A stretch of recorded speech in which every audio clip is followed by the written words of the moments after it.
तो दोस्तों आज हम आपके लिए लेकर आए हैं कृषि के काम में इस्तेमाल होने वाली कुछ बेहद मजेदार मशीनों और तकनीकों की जानकारी लेकर, जो कि वाकई में आपका काफी ज्ञान बढ़ाने वाली हैं। तो इस वीडियो को शुरू से लेकर अंत तक पूरा जरूर देखिएगा ताकि आप कोई भी महत्वपूर्ण जानकारी मिस न कर दें।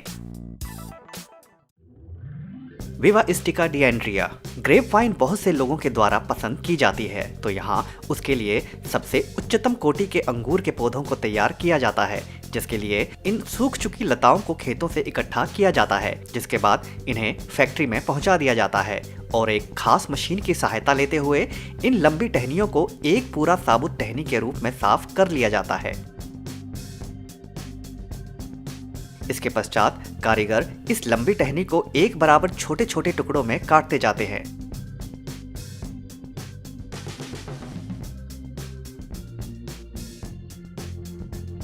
और जिनके छोटे छोटे बंडल बनाकर रखे जाते हैं। इन बंडल्स को एक खास घोल में डालकर इन्हें परजीवियों से मुक्त कर दिया जाता है और फिर काम शुरू होता है ग्राफ्टिंग करने का। यहाँ उच्चतम कोटि के पौधे की टहनियों को टहनी की गांठ के ऊपर से काटा जाता है, लेकिन इनकी लंबाई काफी कम होती है और इन्हें भी घोल में डालकर साफ कर लिया जाता है। फिर काम शुरू होता है ग्राफ्टिंग का, जिसके लिए एक खास मशीन का प्रयोग किया जाता है, जिसमें ऊपर छोटे टुकड़े को फंसाया जाता है और नीचे लंबे टुकड़े को रखा जाता है और मशीन उस छोटे टुकड़े को लंबे टुकड़े में फिक्स कर देती है और कलम तैयार करने का काम पूरा हो जाता है। इसके बाद इनके सिरों को मोम के घोल में डुबोकर एक आवरण दे दिया जाता है, जिससे इस कलम की नमी बनी रहती है और वह मुरझाती नहीं है। और फिर बारी आती है इन्हें अंकुरित करने की, जिसके लिए उसके ऊपर लकड़ी का बुरादा डाल दिया जाता है तथा पानी का छिड़काव भी कर दिया जाता है। और जब 2-3 हफ्तों के बाद इन्हें निकाला जाता है तो यह अंकुरित हो चुके होते हैं और जिन्हें साफ करके पुनः मोम के घोल में डालकर आवरण प्रदान कर दिया जाता है नमी को बचाए रखने के लिए। और फिर इन्हें खेतों में ले जाकर रोपण का काम चालू कर दिया जाता है और जब फसल पैदा होती है तो यह अंगूर के पौधे बहुत उच्चतम कोटि के होते हैं। और जब यह पौधे अपना चक्र पूरा कर बैठते हैं तो इन सूखी टहनियों को खेतों से उखाड़ा जाता है और फैक्ट्री में भेज दिया जाता है, जहां इस बार इन पर ग्राफ्टिंग नहीं करनी होती, बस केवल इन्हें एक बराबर लंबाई में काटकर मोम की परत चढ़ा दी जाती है इनकी नमी को बनाए रखने के लिए।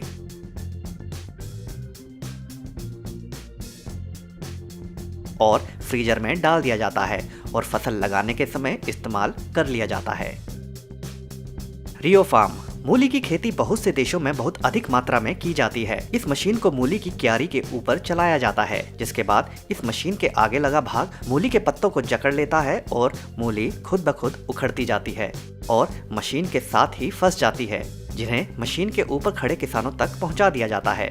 यहाँ किसान इन मूलियों को उनकी लंबाई और मोटाई के अनुसार क्रमबद्ध तरीके से अलग अलग करते जाते हैं। साथ ही साथ खराब मूलियों को भी अलग कर दिया जाता है।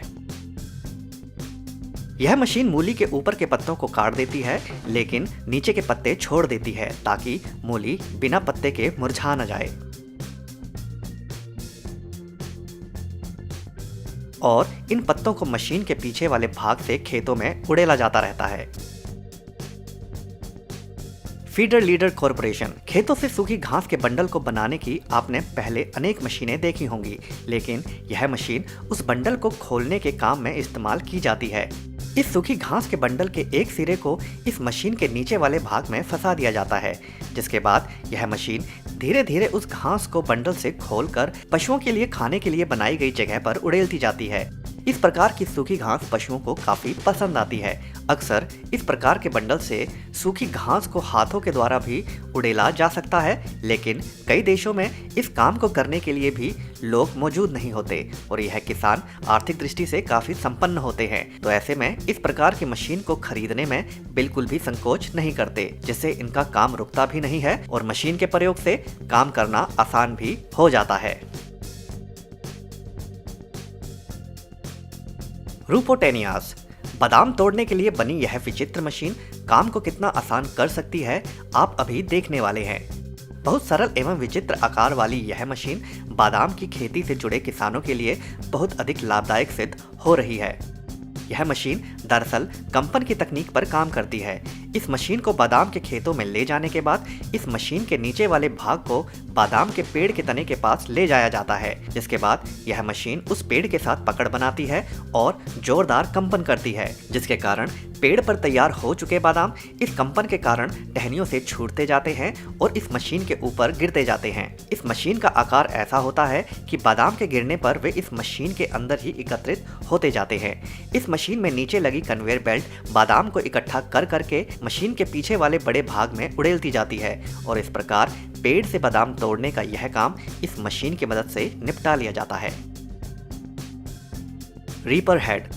जैसा कि आप इस मशीन की कार्यविधि को देखकर ही समझ गए होंगे कि इस मशीन के प्रयोग से काम कितना आसान हो सकता है। किसान गेहूं की फसल को इस मशीन से काट रहा है और यह काम दराती की तुलना में इस मशीन से करने पर कहीं अधिक सरल प्रतीत होता है। इस मशीन से केवल गेहूं की फसल ही नहीं काटी जा सकती, बल्कि अनेक प्रकार की पौधों वाली फसल को भी काटा जा सकता है। इस मशीन में लगा ब्लेड इतना अधिक शक्तिशाली होता है कि वह खेतों में उगने वाली लगभग हर प्रकार की फसल, घास, खरपतवार इत्यादि को चुटकियों में ही काटकर काम को खत्म कर सकता है। रुथनबर्ग लैंड टेक्निक। खेतों में क्यारी बनाने का काम इतना सरल और मजेदार भी हो सकता है, शायद ही किसी ने सोचा होगा। खेत में अनेक प्रकार की फसल बोई जाती हैं और जिसमें कुछ फसल ऐसी होती हैं जिसके लिए खेतों में क्यारियां बनाने की आवश्यकता पड़ती है। तो ऐसे में यह मशीन मानो किसी मिस्त्री की भांति खेत में क्यारियां बनाती जाती है। जैसे जैसे यह मशीन खेत में आगे बढ़ती जाती है तो यह सपाट खेत में चलते हुए मशीन के पीछे लगे मुख्य भाग में मिट्टी को उठाकर एक समान आकार में आकार देती जाती है और जिसके कारण पीछे बेहद सटीक क्यारियां बनती जाती हैं। बहुत से देशों में अभी भी इसी प्रकार के कामों के लिए किसान फावड़े इत्यादि का ही प्रयोग करते हैं, जिससे न केवल उनका काफी अधिक समय इस काम में व्यतीत होता है, साथ ही साथ वे बहुत अधिक थक भी जाते हैं। Myanmar, Japan. खेती के सभी कामों में धान की खेती करना एक ऐसा काम होता है जिसमें किसानों को सबसे अधिक मेहनत करनी पड़ती है, क्योंकि इसमें किसानों को एक एक करके धान के छोटे पौधों को दलदल वाली मिट्टी में लगाना होता है, जिससे उनका बहुत अधिक समय लग जाता है। तो वहीं जापान द्वारा बनाई गई यह मशीन उसी काम को मानो चुटकियों में ही निपटा देती है। इस मशीन में एक बार धान के पौधों के पूरे बंडल को रखना होता है, जिसके बाद यह मशीन एक एक करके 6 पंक्तियों में धान के पौधों को खेत में लगाती जाती है। धान के बंडल खत्म होने पर इसमें पुनः धान के पौधों के बंडल को रख दिया जाता है और काम निरंतर चलता रहता है।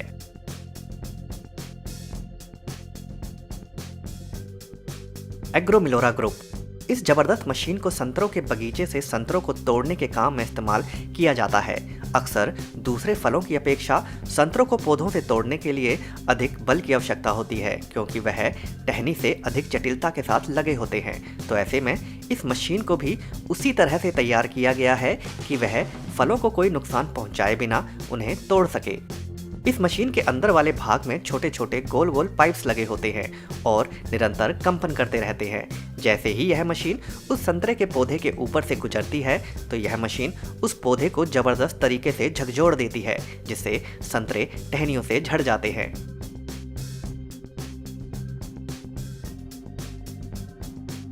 ओजन इज तरीम। खेत में खेती करने से पहले खेत से खरपतवार को हटाना अति आवश्यक होता है। इस मशीन को ट्रैक्टर से बांध देने के बाद जब खरपतवार के ऊपर चलाया जाता है तो यह मशीन बड़े ही मजेदार तरीके से खरपतवार को अपने अंदर समेटकर उसे एक चकोर आकार वाले बंडल में बदल देती है, जिसके कारण उसे सुनियोजित तरीके से रखना भी सरल हो जाता है। तो दोस्तों, आज की वीडियो में बस इतना ही। अगर यह वीडियो आपको पसंद आई हो तो वीडियो को लाइक जरूर कर दें और अगर चैनल को अभी तक सब्सक्राइब नहीं किया है तो सब्सक्राइब भी जरूर कर लें।